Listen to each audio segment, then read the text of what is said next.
Thank you for watching, liking, commenting, sharing, and subscribing right now. When Kickstarter first launched, I wanted to start something. I wanted to kickstart something. I really did, but then I had to narrow it down. What could I kickstart? What do people really want?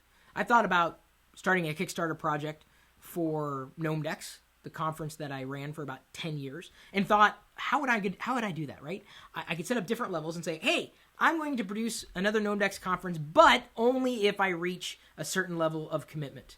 If we reach this much money, we'll be able to produce the conference.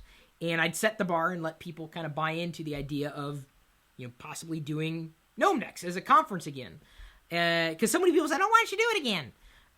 I don't know exactly how that would work. I don't know if anybody's ever tried to do a conference on Kickstarter before, but I thought about it. I've been approached by individuals to see if I wanted to do a Kickstarter project with them.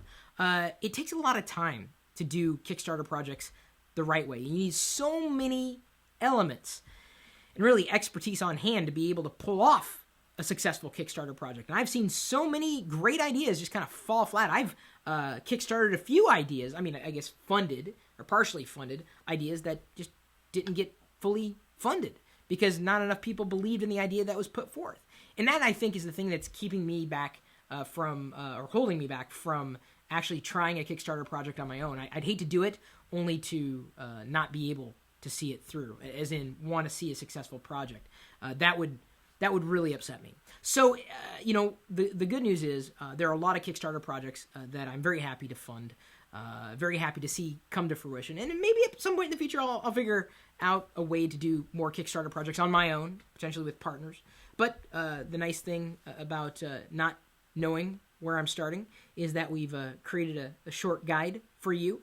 If you are someone who's looking to create your own Kickstarter project, Matt Ryan collected 5 things you might want to do before starting your Kickstarter project. Number 1, form a company if needed. That's important. Like if I were to form a Kickstarter project, I would basically create a new company outside of my existing company. It would be a separate company. And that would be smart because then you've got, your articles all put together. You've got expectations. You've got roles. You've got a completely separate company so that nobody could be disappointed if something goes wrong. That's usually why, you've got to set up the structure before something happens, good or bad, because then at least you know how you're going to deal with it, that you can deal with it. List the things you need. So you might have an idea. I'm going to create an app. Great. Do you have everything you need? No, I don't have any developers. Well, you might need developers. How much are those developers going to cost you? I don't know. $5. Wow. $5 app developer? I've seen a few apps that aren't even worth that. No, getting a list of the things you need could be equally as important. Again, you've got to know what you're putting together before you can present it to everybody else. I want to feel confident that you know exactly what you're doing. If I come to your Kickstarter project and it looks like it's just slapped together, I don't think you can execute. You've never executed on anything like this in your life. Even $5 would be a waste of money if I were to... Oh, wait, no. Oh, you've done this before. Okay. Well, it's a good idea. I'd like to see it come to fruition. Here's my $5 or whatever I might happen to spend on your project because you've listed the things you need. You know what your needs are. You know how much it's going to cost you so you can deliver a good product or service. Set reasonable time expectations and deadlines. You don't want to say, oh, fund my project, and 2 weeks after it's funded, you will have widget X. That could happen, but if you're talking about a physical product, you may never have dealt with manufacturing before, and that could be a challenge, and a half. Determine realistic project and rewards goals. So, as you set up at different stages, so $5 commitment, $10 commitment, $100, $1,000, $10,000. What can you give? What are people going to be willing to pay for, and what can you give them in return that's not going to take so much out of you?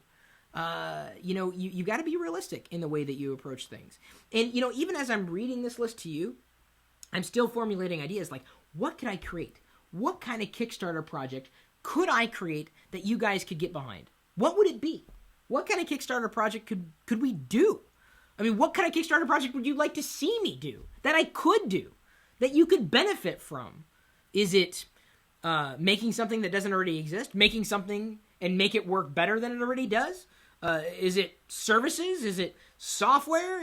What is it? If you're talking about something physical, you got to build a prototype. That's really the last suggestion we want to pass along, and it would be a suggestion for me as well. Putting a video together and saying, "Hey, here's the prototype for my smartphone case that slices, dices, and it smells like pumpkin pie. I don't know what the hell it does. This doesn't smell. I hate pumpkin pie. Blah. Wouldn't be surprised if someone would want to fund that project, but that's not a project that I would necessarily back. The point is, having a working prototype to say, hey, here's probably what it's going to look like. This is what we put together. It's a proof of concept, so that we can wrap our minds around it. It's a little more difficult to do if you're talking about high-level concepts like services or conferences or events. That's what's been funded in the past. Media projects like plays and movies or short films. I guess the bottom line is it couldn't hurt to put something out there as long as you've done your homework on it. So if you have any other suggestions for Kickstarter tips that you can pass along, we'd love to put more articles together to help people like yourself who are looking to basically start what would hopefully become a very successful Kickstarter project. Take a look at the list. We've linked it in the video's description below.